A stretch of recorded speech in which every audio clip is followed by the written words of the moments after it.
మేము ఆధారాలు లేకుండా మాట్లాడటం లేదు. విమలమ్మ గారు మా మేనత్తే.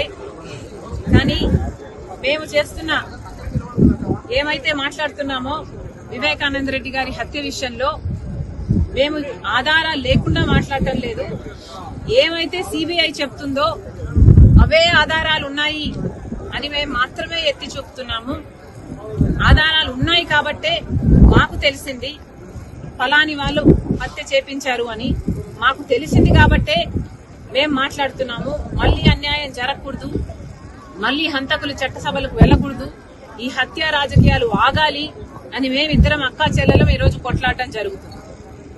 విమలమ్మ గారి కొడుకుకి జగన్మోహన్ రెడ్డి గారు వర్క్స్ ఇవ్వడం జరిగింది, ఆర్థికంగా వాళ్ళు బలపడడం జరిగింది కాబట్టే ఈరోజు విమలమ్మ గారు ఆ విషయాన్ని గుర్తుపెట్టుకున్నారు.